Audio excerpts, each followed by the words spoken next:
So good evening, friends. So glad to see you all here on a warm evening after all the rain. I'm Bob Russell, founder and director of the Center for Theology and Science, which is now a program of the GTU. I'm very proud of that. And thanks to my wonderful staff, Melissa and Braden, for so much work in that and for setting it this evening. So thank you so much. Our mission is to promote the creative mutual interaction between theology and science. We do through research, teaching, and public service. And events like tonight's forum is part of that public service, bringing the message to a wider community. So grateful you've come, and I'm really looking forward to this special talk. I have two announcements first, though, if I could. One is that we're having our annual Russell Family Fellowship very soon. It's on April 10th, 1 to 5, right here in the GT boardroom. And information's on our website. So that's April 10th. What has science to do with youth ministry? Why theological engagement with the natural sciences is vital for effective and impactful youth ministry. And I'm glad to say that Joshua Moritz, who did a fabulous PhD here a dozen years ago with Ted and I, now teaches at USF, is the Russell Fellow for this year. So please think about coming. And 2 weeks later, Arvin Gao is going to do a special forum with Ted on CRISPR. That's April 24th. And I invite you to think about that too. So we have 3 great events to think about. So tonight is a very special night. It represents, in many ways, an extension and an embellishment and a widening of our work because it involves both theology and ethics. And since the GT is now organized with the Department of Theology and Ethics, it makes sense to have one of our first forums this year beyond that broad topic. I'm very delighted to welcome you to this topic. As you can see, climate colonialism, climate justice, and the hope of the future from the world's religions. It even includes that interfaith, multi-faith dimension, which is so important to the GTU's own identity as both ecumenical and interreligious. So I'm delighted to see that topic be our program for tonight. And our church has a green team that is very concerned about climate change. Other churches have a team like that? Raise your hand. All right. Great. Good. Okay. So I'm just delighted to welcome Cynthia Moe-Lobeda to be our professor tonight. She is professor of theological and social ethics at the Lutheran Seminary and the Episcopal Seminary.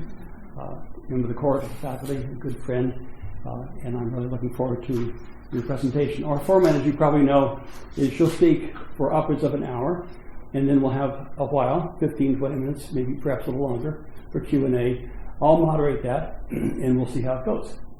And we have to be out of here by 9, so we can't dawdle. So please help me welcome Cynthia.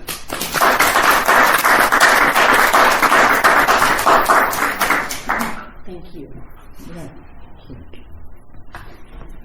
I do want to thank Robert Russell for the invitation to speak as a part of this forum, and also Melissa for your steadfast and wonderful, always present and efficient help, and Braden for your work with the filming of this. Thank you so much. Yeah. I'm really grateful to be a part of the conversation of the Center for Theology and the Natural Sciences, just because it is so vital that those two sources of human wisdom come together in these times. So it is really an honor to be a part of that coming together. Thank you. These times, our moment in time is pivotal. Humankind hovers on a precipice. On one side is our current path toward almost unimaginable climate catastrophe, in which those least responsible for the climate disaster suffer most from it.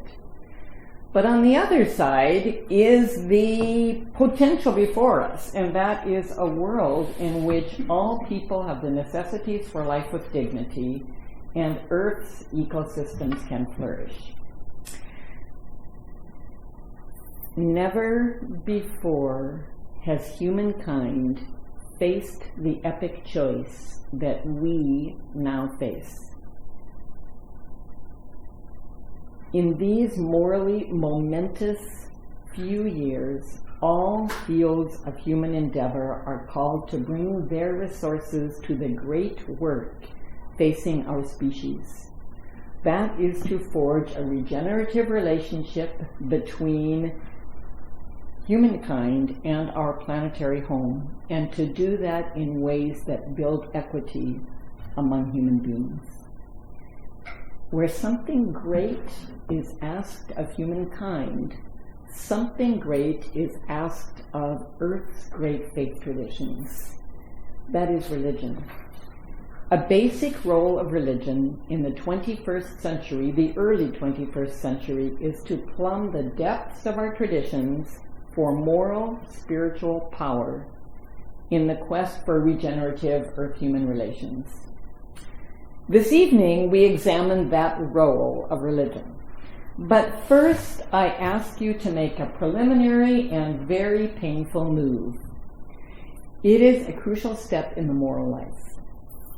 That is, seeing what is really going on.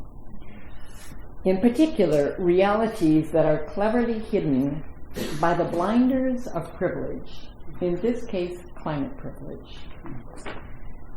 Seeing cruel realities in which one is implicated requires moral courage.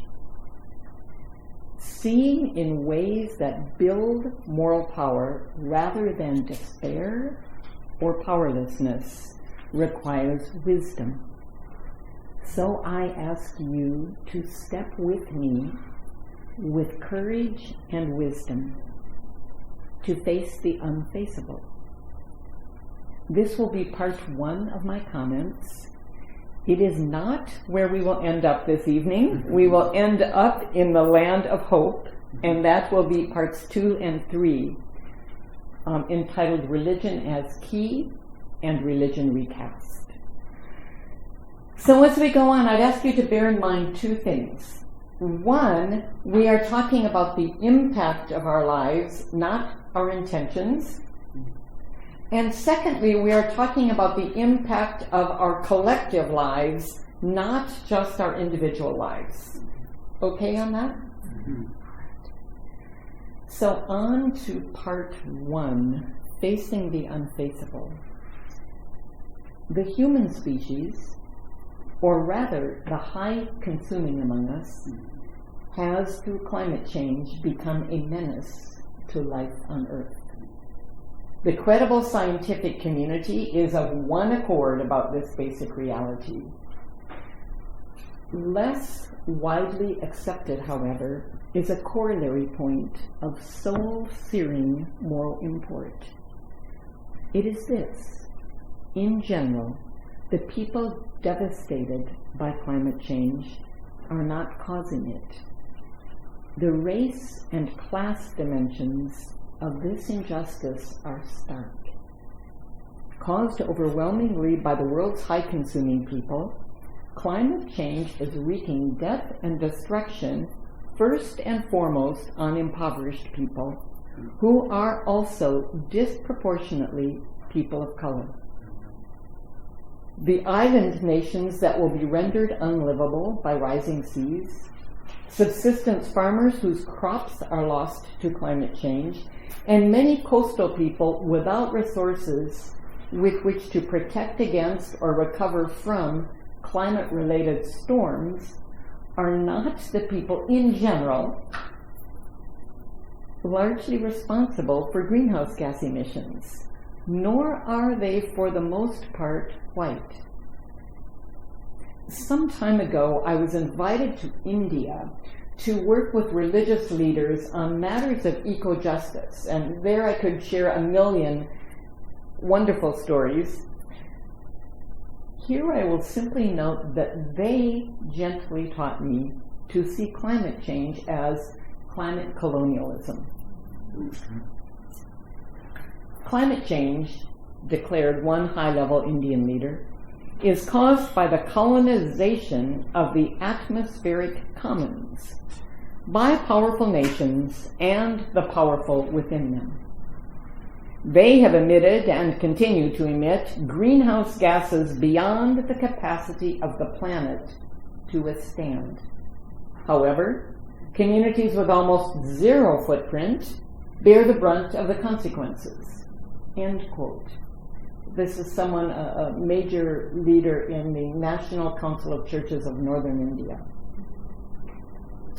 Many voices of the Global South recognize this as climate debt or climate colonialism and situate it as a continuation of the colonization that enabled the Global North to enrich itself for 5 centuries at great expense to Africa, Latin America, indigenous North America, and parts of Asia. Within the U.S. also, economically marginalized people, who are also disproportionately people of color, are the most vulnerable to extreme storms, respiratory illness, and food insecurity brought on by climate change. In other words, environmental racism and white privilege strike again in climate change. In short, the climate crisis reinforces the forms of injustice that the world's great faith traditions call us to dismantle. Take a closer look. With global warming, dry places become drier and wet places wetter. With drought, in food-vulnerable areas, death stalks. Countless reports link climate change to hunger. Are people familiar with Oxfam? Yeah. Oxfam's report, Climate Change versus Food Security, declares, I quote, "One of climate change's most savage impacts on humanity will be increased hunger." Let it sink in. When food is very scarce, if free market rules govern food prices, the poorest starve. The World Bank warns that drought-affected areas will increase to around, this blew my mind, 44% of global cropland by 2100, with sub-Saharan Africa and South Asia hard hit. Rising seas could threaten more than a quarter of Africa's people and drown some island states. That means hundreds of millions of climate refugees. Please see the film Climate Refugees. Affiliated, there are a couple films by that name. I'm talking about the one affiliated with the name Michael Nash. And you really simply should see it. It's voices from across the political spectrum speaking. No less alarming, desertification, which will strike hard in the Arab world and southern Africa, provokes war. It was a factor in the Darfur conflict. The Department of Defense, have people read this, identifies climate change as a foremost security threat for the United States. Well, look, the catalog of climate change damage to the world's already vulnerable people will blow your mind. Yet, the cause of the disaster is the uncontrollable burning of fossil fuels, or one of the main causes is that, especially by high-consuming societies, and that, dear friends, is us. Honesty reveals the unbearable. Just by housing and feeding and clothing and transporting ourselves, we cut down the life chances of countless neighbors. By doing nothing or little, we actively bring on the catastrophe. Do not think for a moment that people of Africa, Asia, Europe, and Latin America are not fully aware of the role that we in this country play. Well, enough, you cry. Say no more, as do I. See no more. But religion, calling us to compassion or to neighbor love, demands seeing more deeply. That some cause climate change while others suffer most from it is but the first layer of the travesty. The second layer is no less horrific. Climate-privileged societies and sectors, like us, may respond to climate change in ways that protect us from its worst impact while relegating others, the most climate vulnerable, to devastation. Can you think of an example? Think for a minute. How we can protect ourselves individually or collectively while others are left to suffer. Building walls at our borders. Building walls at our borders, okay. All right. I think about a friend who told me that he is moving with his family to Alaska. And I think about Oakland. One of the citywide reports says that the parts of Oakland that will flood are 90% populated by low-income people, people of color, and people with English as a second language. And I definitely know people who are leaving the lowlands of Oakland, people with money, and moving higher up. I know when I bought a house, I didn't buy it close to the waters in Richmond. I bought it higher up. So in other words, money can enable you some protection. The third layer of the travesty I learned again in India, and that is that measures to reduce carbon emissions, well-intentioned measures, designed by privileged sectors, may further damage poor and marginalized communities. Can you think of an illustration of that? This was a very vehement report by Indian social scientists of where climate measures to reduce emissions can damage vulnerable people. Any thoughts about that? Maybe I'll throw out, yes. I understand to build a wind turbine takes incredible intensive resources that aren't even paid back over its lifetime. So that's interesting. So that might make wind turbines available in some communities and not in other communities. Mm-hmm. Yeah, that would be a very good example of the second layer of the matter. Yeah. Would not the same thing be true for solar and for solar energy, solar panels, and all? That's something that really only privileged people could even consider.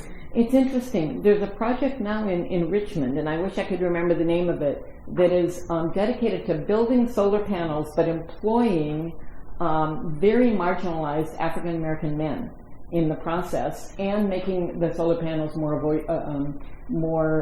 affordable. Which really, you bring up a very good point. The point is that in looking at energy policy and climate policy, we ought to do so with a racial equity lens and an economic equity lens. What will be the impact on others? One example that I could bring up is the effort to grow crops for biofuel.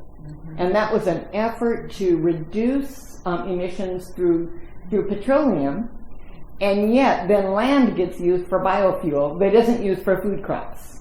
So it really speaks to the import of really that racial equity and economic equity and gender equity lens in looking at climate policy and public policy. And it speaks to the importance of looking at the impact of our lives systemically on vulnerable people. Now, I am so struck by how beauty and brutality, goodness and evil are so inextricably intertwined in human life. I think about the beauty of my flying to see my new grandbaby. There's such goodness in that. And look at the evil in it, what happens by flying. Or I think of the beauty of colleagues coming together in a room like this with the thing. And look at everything you're looking at here, and every minute it took you to get here, is grounded in petroleum. If you have synthetic fabrics on, these tables, bringing these tables, our lives are petroleum based, and yet our lives are filled with such goodness. So I'm admitting here, I'm naming the complexity of, in this climate thing, we have such beauty and brutality mixed up together, and that we must contend with. These are, wow. Well, we could go into that a lot. We can do that in our discussion later, and how we deal with that. These are essentially soul-searing realities of climate sin, using a Christian, Jewish, and Muslim category, embedded in our everyday lives, especially our economic lives. However, this is only half the story. This crisis could catalyze far more equitable, ecological, and democratic ways of living and organizing our societies. If the world's great religious traditions have any calling, and they do, it is to insist with prophetic fervor and fierce love that our societal response to the climate crisis serves the good of vulnerable people rather than furthering climate injustice. This means radical change in how we live at all levels of social organization, from household to business to institutions of civil society like the GTU, like our churches, to public policy. In fostering this change, the world's religions have a role to play that is of life and death import. So let us move to part 2, religion as key. You're all still here? You're not flat on the ground with despair at what we've just been talking about. That is good. A paradox haunts the urgent quest for moral power in the face of climate change and climate injustice. On the one hand, a large sector of U.S. society does not get it. They, or we, tend not to realize fully the magnitude of the climate disaster, our role in it, and the dynamics of race, class, gender, and global north privilege determining who will suffer and die and who will live. On the other hand, when we begin to get it, when denial or ignorance is overcome and awareness dawns, a foreboding sense of doom or powerlessness or too lateness may creep in, threatening to strangle any sense that we can make a difference. That is, the more one sees, the more powerless one may feel. Said differently, the awareness necessary for moral action also impedes moral action. Have you experienced that dynamic? I do.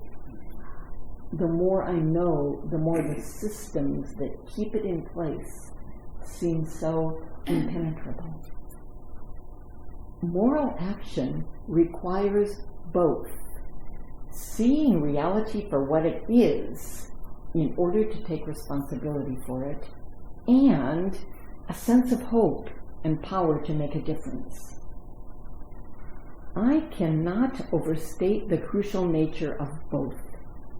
The survival of civilization in a relatively humane form may depend upon it. The two must be held together, because the former, seeing climate change clearly, is a fast and sure way to disable the latter, moral power and hope. The world's great religious traditions are, I believe, marvelously equipped for this work of facing reality in ways that cultivate hope and moral power. To explore this role, we ask, what gets in the way of our facing and admitting and confessing that we are, in our current ways of producing and consuming, dangerous, deadly creatures, albeit unwittingly and unwillingly? Have you ever asked that? Václav Havel, in his famous speech, said one of the most important things facing humankind is to figure out why we keep on doing things that are deadly. I'm paraphrasing, but I was struck by that. Why do we keep on with it? You would never go in ways that are going to preclude your children or grandchildren from having a decent life. And yet, on a daily basis, we go on with it. By we and our here, I mean I'm talking about relatively economically secure middle strata U.S. citizens. In previous work, I have identified factors that contribute to this moral oblivion and moral inertia. Factors that block courageous moral action. Here we don't have time to go into all of those factors. I would love the time to ask you to pursue them. I'd like to explore just one. And again, I am serious about the importance of that factor. Why do we go on? Why does your family, why does your denomination, your church, why do we go on? Have you read the book by Amitash Ghosh, the great literary figure, Ghosh, Ghosh? His book, The Great Derangement. It's a recent book that says humankind is deranged by accepting and going on with climate change. And he faults the arts, and he faults philosophy, he faults politics, and asks, why do we go on with this?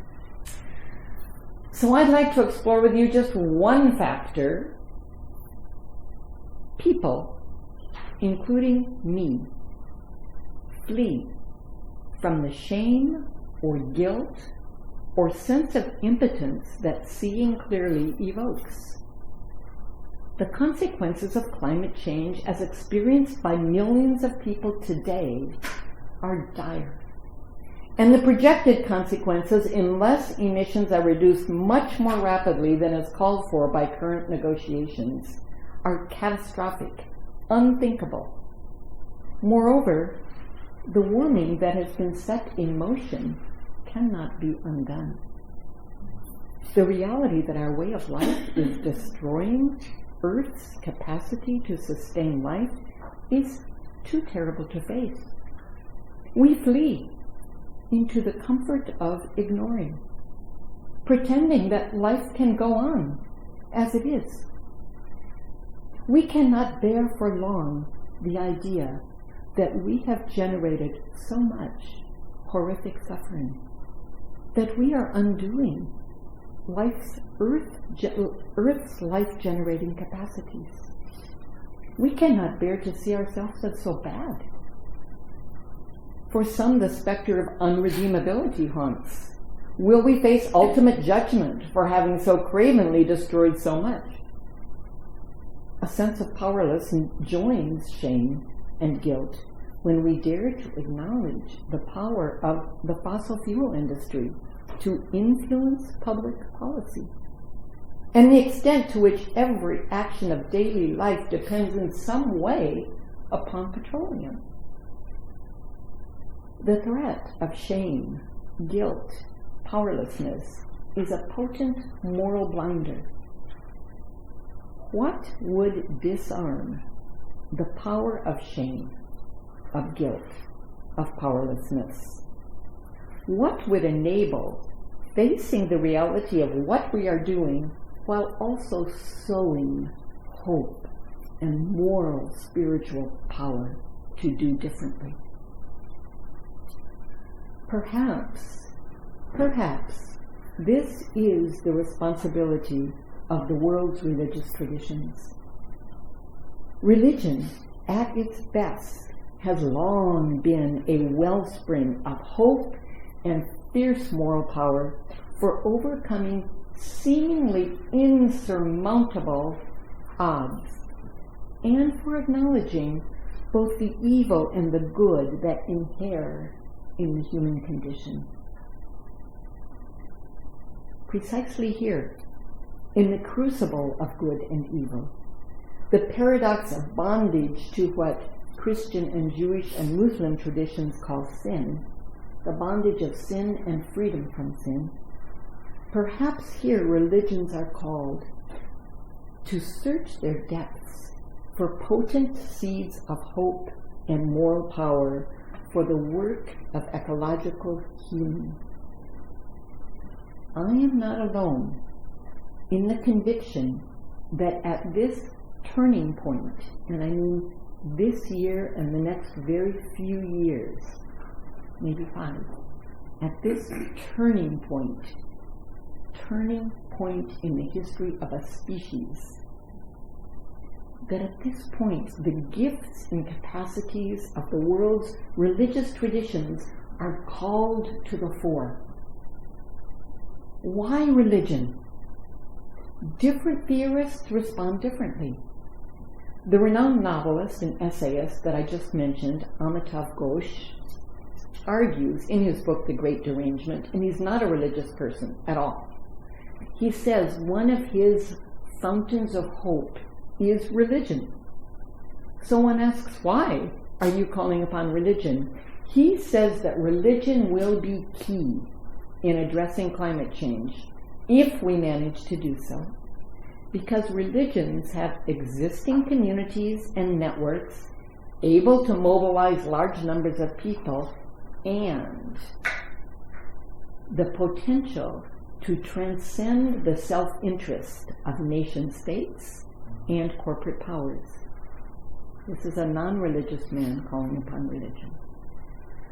Others argue, again, not only from within the religious community, others argue that religions are the force on earth that calls people away from what in my tradition, a Lutheran tradition, Luther talks about sin as self curved in on self, and I see that as so potent, that a society curved in on serving self and not seeing beyond.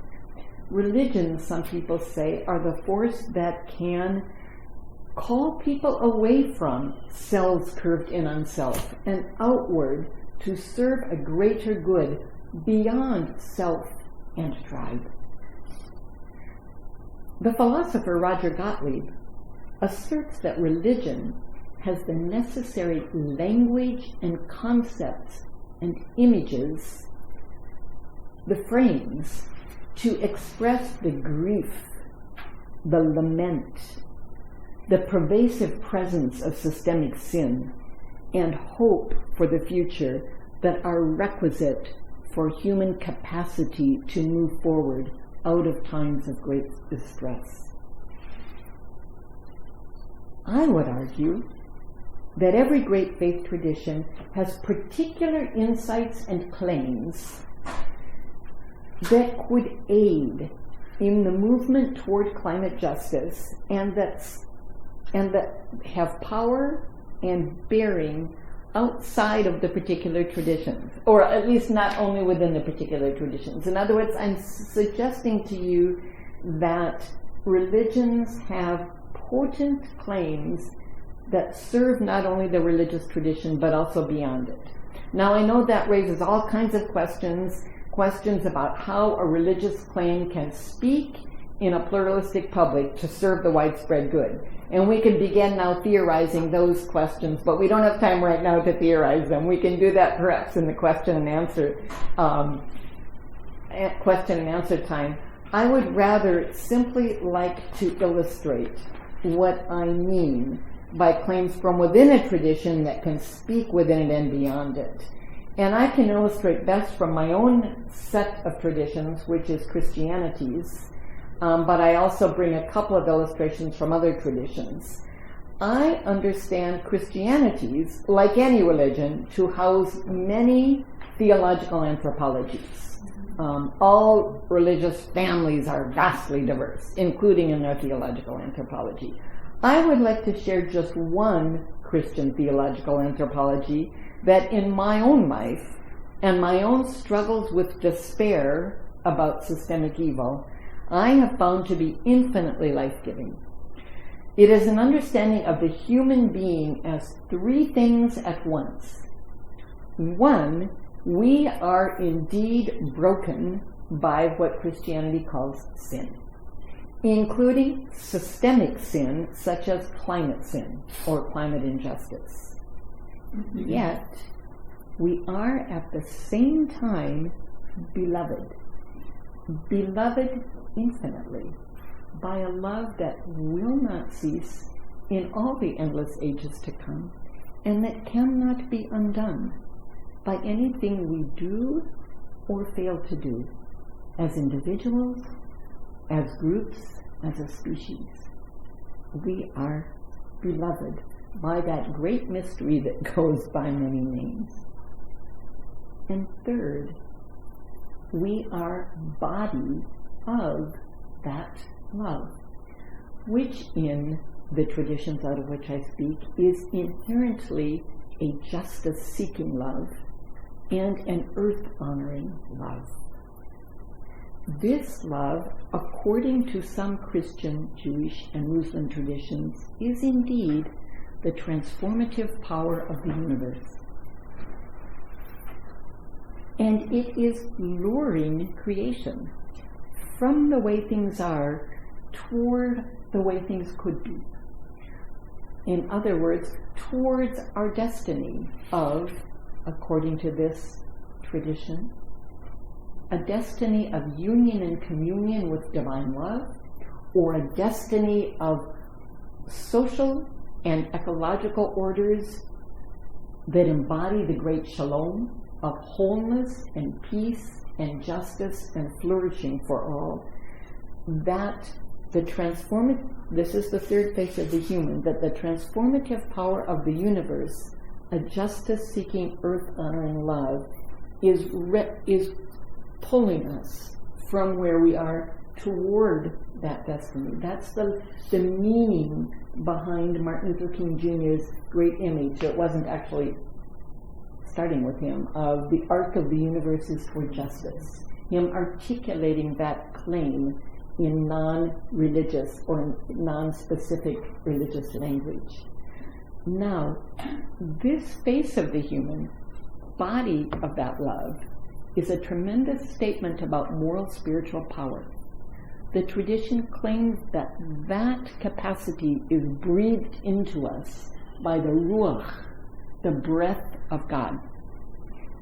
So what I'm saying is that I have found this threefold moral anthropology to be life-giving for people who are so very implicated in climate injustice, because it opens the door to actually admitting what we're doing.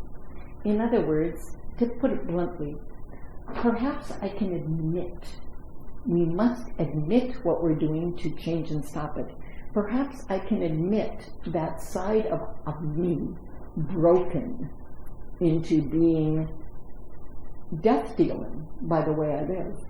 If I also recall at every moment that I am unstoppably beloved and am body of infinite power to bring our world toward where it ought to go. Are you hearing the three faces I'm claiming? It's a faith claim. It's a faith truth claim. It may be real, it may not, as all faith claims. The point is, it bears tremendous power as a faith claim. It may bear the power to admit and then to embrace who we are as body of that love.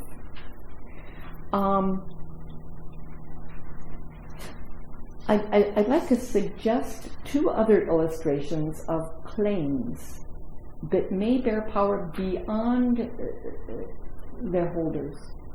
And one came last night. Was anyone else at the lecture last night by Ibu Patel? Do you remember how he ended? His last line? His last line, someone asked him about did he have hope? And he said on and on some things. And then he said, how could I not have hope? He said to not have hope would be a betrayal of Islam.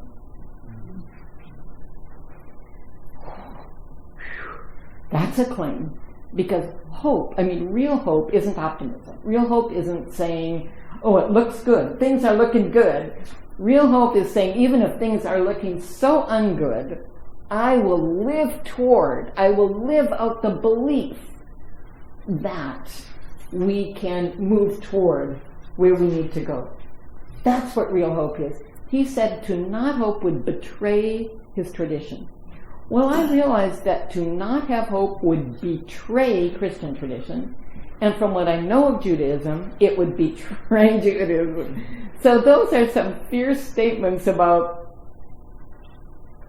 setting oneself. One could have no hope and give up, or one could have hope and fiercely throw one's life into bringing about what ought be. Choose one or the other. Well, those are some warrants to choose the second of those. The third example I'd like to bring of faith claims, religious claims, let me say, that bear power, that may speak beyond the boundaries of that religion, is, and mind you, my knowledge of any religious traditions is very limited. I know Judaism somewhat because I'm a member of a local temple and have spent a lot of time with a local Jewish community, but I don't know a lot. I do know this. Remember what I said about the transformative power of the universe? Yahweh, when God says to Moses, remember that text from today, I am who I am? It's not really I am who I am, it's I am who I am becoming, and the words, the letters, the consonants, YHWH. The first three consonants are present tense consonants, the third one is a future tense consonant.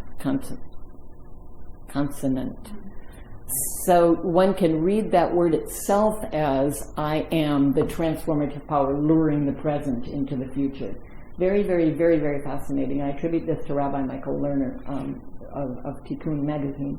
I attribute not that fact, but the knowledge of that to him. But my limited knowledge of Buddhism, and only one Buddhist tradition, and that's Kadampa Buddhism, from spending time in a temple with its meditation practice, I learned something there that was, I thought, very powerful for human beings to know. And what I learned there is that compassion begins with compassion for self, and then extends beyond.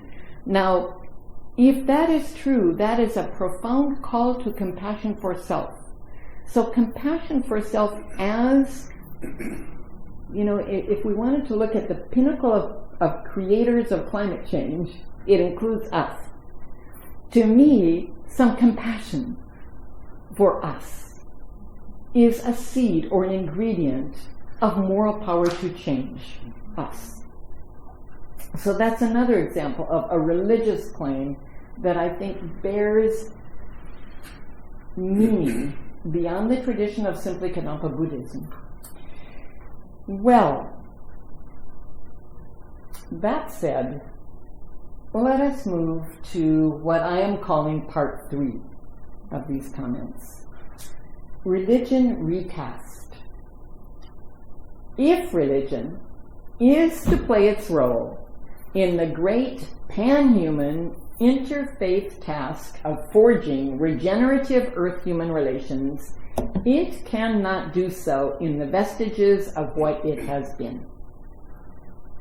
The challenges of climate injustice demand what ethicist Larry Rasmussen calls religion in a new key. What does religion for ecological and equitable human life on Earth look like? I would suggest to you that if it is to meet the challenge of this time, religion will make, I'd like to name 5 moves. One is to deprivatize love, sin, morality, salvation, and other loci of theological inquiry that have tended to ignore the systemic dimensions of human impact. Love, for example, must be re-theorized as pertaining not only to individual life. I am to love my family and serve my students with love and my colleagues with love. No, not only that. Love is also a norm, as a biblical theological norm. It guides our life as systems, as groups, as societies. Love will become an economic, ecological, political vocation. And then a little bit of a advertisement, not my most recent book, but the one before that was called what's it called? Resisting Structural Evil, Love as Ecological Economic Vocation. There's a little flyer for it over there, and you're welcome to pick it up. It was endorsed by Cornel West and a whole bunch of people. So, but I'm serious. Aside from that ad, the importance of deprivatizing morality cannot be seen just as a matter of individual life, but as how we live, a matter of how we live as systems. Secondly, religion will be deeply self-critical and reconstructive. We will expose where religious beliefs and practices have undergirded the human trajectory of Earth's exploitation, and we will reconstruct Earth-honoring beliefs and practices. Maybe a little ad for Mary McCann's course in Earth-honoring liturgies, which is a significant part of that reconstructive work. Third, we will be in dialogue with other sources of wisdom, including the natural sciences, the social sciences, legal studies, health fields, other fields of the humanities, the arts, and more. Isolated disciplinary inquiry will not unlock doors to an equitable ecological future. Arenas of knowledge must work together. Fourth, we will be engaged interreligiously. It is my firm sense that no religious tradition in itself bears the full picture of and path toward the great beauty and truth and goodness that we seek to know and follow. Religious traditions, I think, need each other. And finally, we will cultivate what I have come to call critical mystical vision. That is the capacity to hold in view three things at one time. What is going on? 1, 2, what could be? More just and ecological alternatives. And 3, the power and presence of the sacred, luring us and leading us, breathing into us to move us from how things are toward how things ought to be. Holding in mind these 3 things together renders moral power. Thus recast, religious traditions as an interfaith force could bring to the climate crisis a gift of great worth. That is a morally and spiritually grounded challenge to 2 root causes of climate change: advanced global capitalism and the myth and practice of white supremacy. Okay, again, I'm saying that religions recast in these 5 ways could offer the gift of linking climate change both to white supremacy and advanced global capitalism.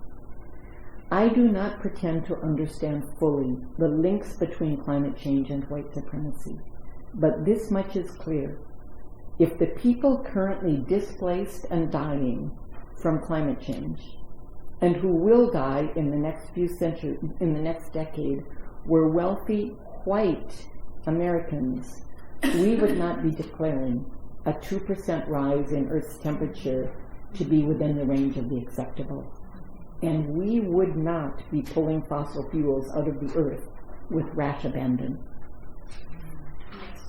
Something makes it more acceptable that it's not white folks that are dying and will die. That is a function of white supremacy. And what are the links between climate change and the global economy?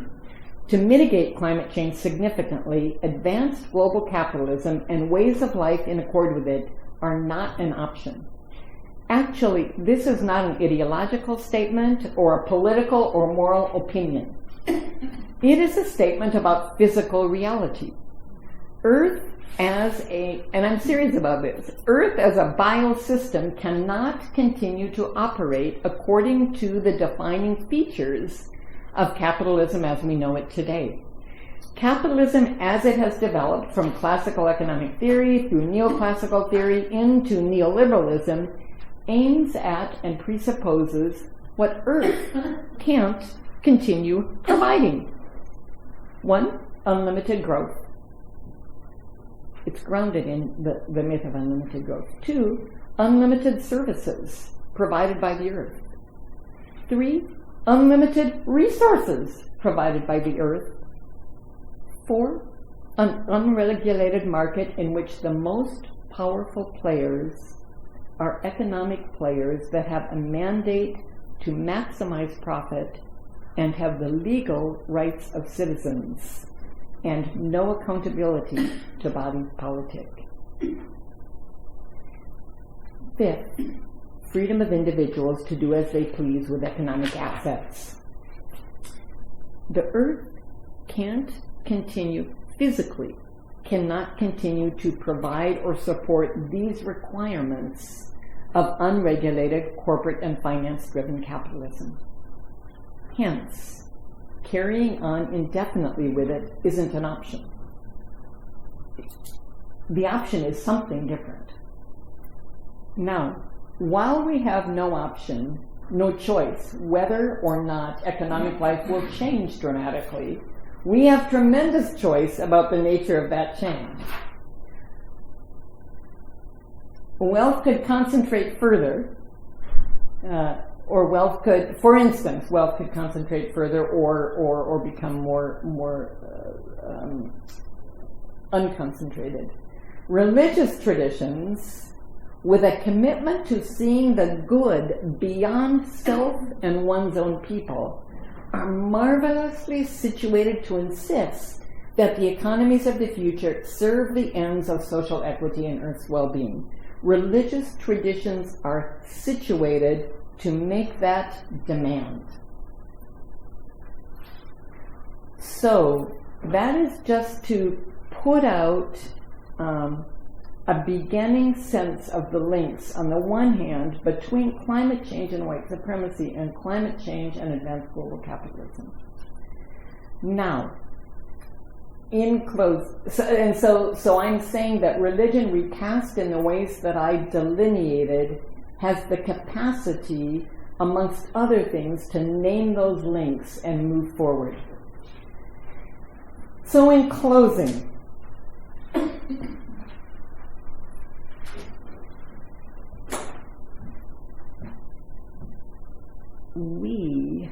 you and I, are enormously blessed to live at an unprecedented turning point in the history of humankind.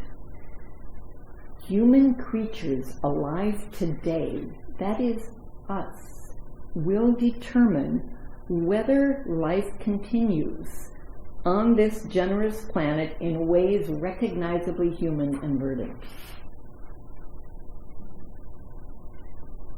Ours is the most dangerous of times, and it is magnificently ripe with potential for radical change toward a world of ecological sanity and social equity. In this historic crucible, all fields of human knowledge are called to contribute and practice their wealth of wisdom. Religion is one of those fields. It offers moral, spiritual fortitude to face the nightmare of climate injustice and our implication in it without being sucked into moral defeat or into that comforting lie that individual effort to reduce emissions is adequate. This kind of moral fortitude, this kind of moral spiritual guts, is the purview of religion at its best. If the people, faithful to particular religious traditions, do not uncover and draw upon the resources offered by their traditions, then those life-saving sources remain dormant. Tremendous gifts of power for life and for resisting climate injustice would go untapped. Do you hear me? On a very personal level, for me, religion has enabled me to sometimes to embrace paradox. And in particular, the paradox of hope and despair, knowing that hope outweighs despair. The paradox of profound joy and profound anguish held together. And the paradox of anger as a companion to love and tutored by love. May religious traditions bring their gifts to the great moral spiritual challenge of the 21st century, to forge ways of being human that this glorious planet can sustain and that cultivate true equity and compassion within the human community. May our teaching and learning and scholarship and interfaith collaboration here at the GTU lead the way. The GTU community, its member schools and centers, is better situated than any other locus of graduate theological education to take up this sacred challenge. May we do so. I and the two schools I represent are eager for that innovative, earth-honoring, justice-seeking collaboration. So thank you all for being present to this.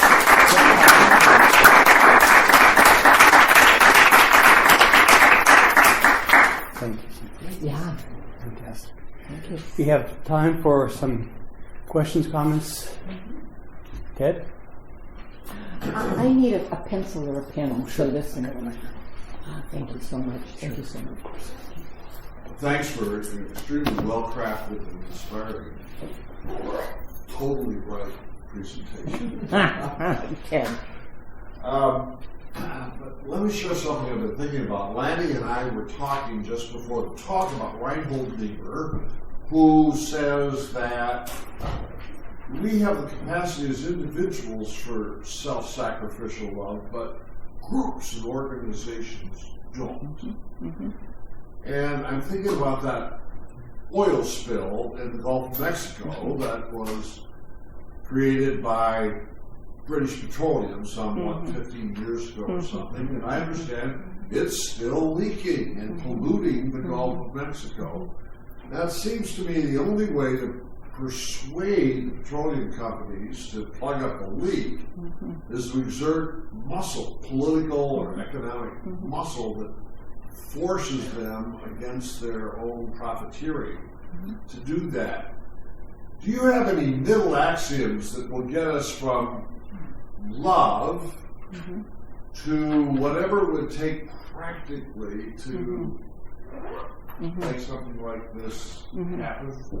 Yeah, so Niebuhr did say that, and Niebuhr is one of the theorists, the theologians that articulated love as pertaining to the private sphere of life and not pertaining to the public sphere of life, and that what pertains in the public sphere of life is justice. Niebuhr has been resoundingly critiqued specifically for that by many feminist theologians. I would suggest that two pieces of a response. Part of it is that this depends upon what you mean by love. If love means a feeling of goodwill, then love is not applicable to public life. I would argue that love as a biblical and theological norm does not mean a feeling of goodwill or an emotional sensibility. It may include that, but that is not primarily what love is. Love is a steadfast commitment to serve the well-being of whomever or whatever is loved. And love is strategic and also political. And that is because it is political and economic systems that damage the neighbor So political and economic systems have to be addressed to love the neighbor. Now, that leads to the second part of what I want to say, and that is that you named it's going to take political and economic muscle to, and that is true. That is absolutely true. Love as an economic, political, ecological norm does include the strategic use of political and economic muscle. Human beings, one of the reasons that we call for regulations or laws is because society, to work towards the good, needs to set up structures that cultivate the good and push toward the good by human beings. And by human beings here I mean including corporate bodies of human beings. So yes, love pertains beyond the private, because love is not just the feeling. Love includes the long-term effort to render social structures that will serve the ends of justice. Yeah. It's interesting to see love being called for by secular folks. I'm thinking about Hart and Negre, what are their first words? Marxist theorists who have recently called for love manifest in the political realm. Yeah, good. Right over here? Yeah? Just two comments. I also agree with the beautifully articulated presentation that you made. At the same time, I just was conscious of feeling it isn't just a question of human to human relationship and human white supremacy. We're talking about anthro-supremacy. And I feel deeply grieved about the animals, the other life forms that are dying off by the hundreds, almost daily. And this is this is a very big part of the moral ethical issue for me as well. So I think in any conversation when we talk about climate justice, we need to include the other life forms that are being eliminated from the planet, from the face of the earth, and that's on our scorecard. Yeah. The other thing I just wanted to respond to was the question of moral inertia, and I think that your comment is right. Certainly, you don't have time in an hour to cover all of the things, but I'm just conscious of a big factor is that people don't want to change. It's not just that they don't want to fix it. They don't want to do anything about it if it means changing the way they live. I have to tell you a story about my 15-year-old grandson, who in his high school, was learning about all of this stuff, you know. And he's terrified, as we can understand, about what his life and what the future. And so he and a whole group of his buddies just plain went vegan. And when he told me that, I can't put a bite of meat in my mouth ever again. I can't do it. How can I do that when our young people are the ones that are going to live with the consequences? So that's one little thing that an old lady can do. It's not going to make any difference, but it does make a difference in the way I feel about myself. And so when I talk to people about this, they say, oh my gosh, I don't think I could do that. If I give up ice cream, I'm going to hospital. I said, well, could you do it for a day? Well, yeah, I could probably do it. Could you do it for 2? And I push for 3 days. and if I get, the commitment for 3 days, I feel like, okay, I've done something good today. But mostly I'm just talking about that people don't want to change what is convenient and what is good about how they experience their life on Earth. today. Yeah, thank Even you. if it means depriving our future generations. I really appreciate you bringing up all of those points, because I think they're smack on. The first one, and I'll just speak to them all very briefly. The first one about other species. You're right. It's very hard to do this whole topic in 1 hour. Of course. But it is true that climate debt has 3 dimensions. And one is the climate debt that I talked about, intragenerational, the debt that the high-consuming world owes to the low-consuming world. Remember the Indian speaker talking about climate colonialism. Another is what you raise up, the debt that we owe to future generations. But the other is interspecies debt. Yes, what do we owe to the other species? And indeed, that is a significant reality of climate. And it has a lot to, it has impact also on human beings, because we are beginning to recognize what the death of species will mean for human life. So, I mean, that whole Well, let's let her go ahead. Let's let her respond. yeah. The second thing, people don't want to change. Had I given you my list of factors that render moral inertia, that would have been one of them. And that needs to be really investigated. That's one of the reasons why I say interdisciplinary inquiry is so vital, because it's some of the behavioral sciences and cognitive sciences that can help us understand how people will change. And I really believe that. I believe that the behavioral sciences and other social sciences and natural sciences and religion need to come together. I mean, the things we're learning about what cognitive science is telling us now about the ways in which, mind you, I don't know what I'm talking about, but the little reading I've said talks about the way our neurons get connected in certain ways, and they keep going in those ways unless we do something to break out. That's invaluable knowledge. That helps me understand why I would keep going on in ways that I am. Those little neurons are just chugging along. So we need to intervene in that fierce desire not to change. But then the other thing you said, you brought up this paradox. We call it Gandhi's paradox of the fact that your personal actions, you became a vegan based upon what your grandson did. On the one hand, you're right. That's not going to make a difference at all. That's not going to change the world. On the other hand, it's absolutely vital. It's absolutely vital. It's absolutely vital for many reasons. Unless many people change, we won't have the change. And secondly, it has impacts beyond. One of the things I do in my ethics classes have students do an interrupting injustice project. And that is something they have to do to interrupt white privilege or male privilege or cisgender privilege or species privilege or something. But then they have to theorize how it made a difference beyond what they can see. And it does.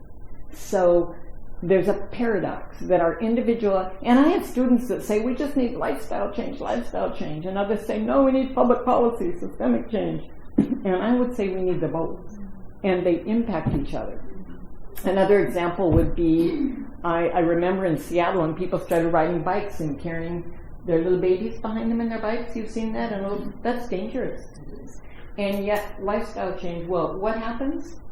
As a result, we get public policy change. We get dedicated bike lanes slowly appearing because people, individuals doing their lifestyle change leads to public policy change. Well, if it's safer, then public policy is inviting more lifestyle change. So I think it's vitally important to recognize that lifestyle change, like becoming vegan, is absolutely not inadequate in its own, but is absolutely vital at the same time, and to hold those two as truths. Yeah. There's a question from you. Yes. Yeah, I'd like to suggest that, as you mentioned, interdisciplinary work. I feel that our society is quite scientific and technologically literate. And that it's very unfortunate that people haven't understood and turned against nuclear power, because it is the only scalable technology that can produce the power that the world needs. And it's been, it's remarkably much safer than anything else out there. It's just that, people have been, because of emotions, have overcome logic, right? For example, there's... Is there a question in that? Can you make it a question? Well, can you address this issue? I think you're looking at a lens that distorts reality.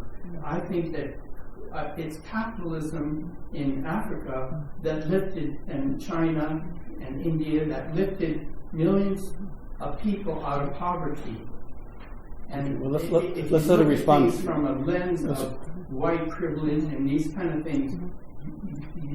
I'm worried you might destroy the very engine that has liberated all those people. Thank you. So a lot of things you brought up. The first thing you brought up I'd like to speak to, and thank you so much, because I think you're smack on that we are a relatively scientifically illiterate population. And had people in this country known more of biological and life sciences, we would not have let this go as far as it's gone. And I have come to understand that theological education needs to include natural sciences. So I think that's a real challenge to the humanities, and it's a challenge to religion as a part of the humanities.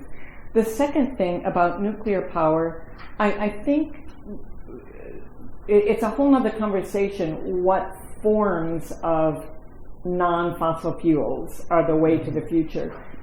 I have a strong sense that there is not a single form of non-fossil fuel, a renewable fuel, that's the way to the future, but it's a multiplicity. And I think it depends very much on the geography and the resources of a particular location.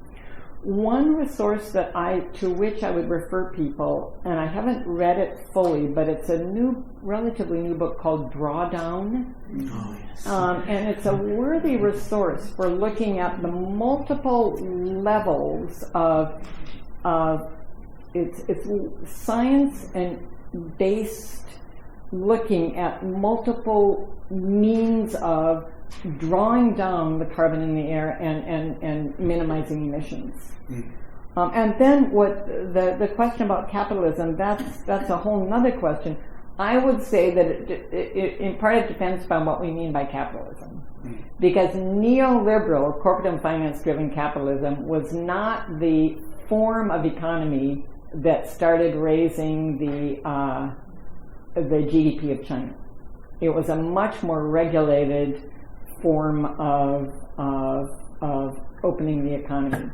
And so it really depends in part about what we mean by capitalism. The form of global economy we have now would make Adam Smith roll over in his grave, because it really defies basic tenets of the theories that people claim of David Ricardo and Adam Smith. I'm struck, just for an example of that, in The Wealth of Nations, Adam Smith says very specifically that a worker, The Wealth of Nations, like this, is like the Bible for early economic theory. He says that a worker must be paid enough to enable a self-respecting life in society. So that in itself is an example of the extent to which the current form of advanced global capitalism is defying some of the early tenets. Good. I'd be happy to talk all night, but I'm not sure how much. About 5 minutes. About 5 more minutes. Braden has a Okay. question. Yes. 2 questions, I'll try and keep it very brief. Oh.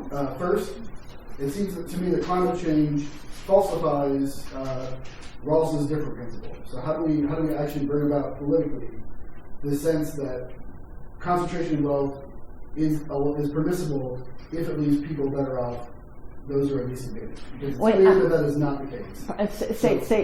I couldn't hear your words when you said Rawls's which principle? Rawls's difference principle. Principle of difference. To say that economic inequality is permissible if the concentration of wealth benefits those who are least off. So I think that climate change clearly falsifies that. So how do we bring about actual political and economic change in light of that? And then the second thing is that how do we look to science and technology as part of the solution without seeing science as salvation? Okay, so the two questions. That is based up, the if is what's important there. If the concentration of wealth benefits the least well off, it does not. It does not. So that in itself responds to the question. It simply does not, nor does it benefit the best off. Now the research is saying that life expectancy and many indicators of human well-being go down in societies where wealth inequity is great. Your second question, just remind me. How do we avoid seeing science as salvation, even if technology science as salvation. And you also asked about how do we bring about economic and political change. Right, so if the different principle is falsified, then how do we actually get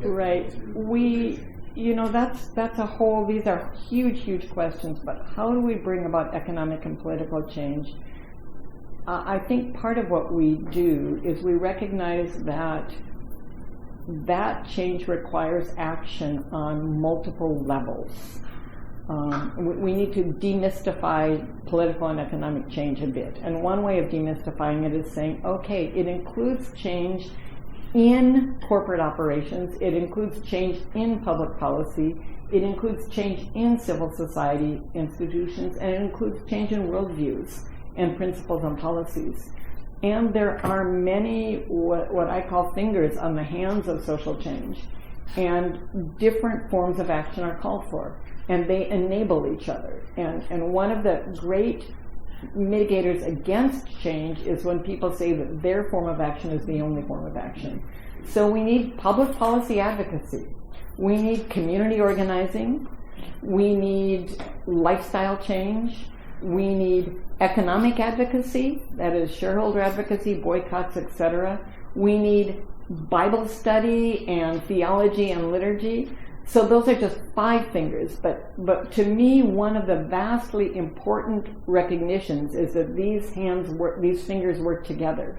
I was working with the World Council of Churches on a project with a theologian and activist from India, and he had been very active in really grassroots organizing around getting the bauxite mines that were destroying people's lives, getting divestment on a global scale from the bauxite mines, and demonstrating and being there and having his life endangered by his organizing, etc.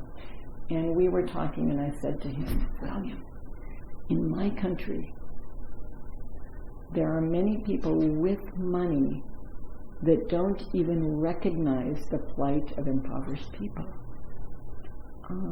let alone work to change it. And he said, but that's the same in my country. And I said, because this guy is, I know he's a wise guy, I said, William, what's the answer? And he said, biblical and theological education.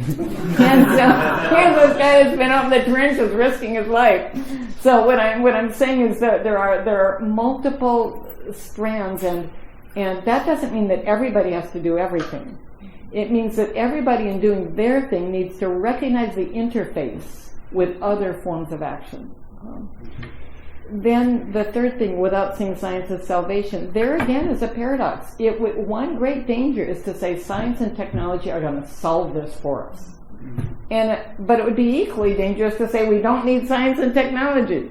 So we need the best of science, but we cannot depend upon science and technology alone resolving this crisis. And maybe part of the means there is more scientific literacy on the part of our population. With that note, we bring religion and science together. Huh? Thank you, Cynthia. Yeah. Please join me in thanking.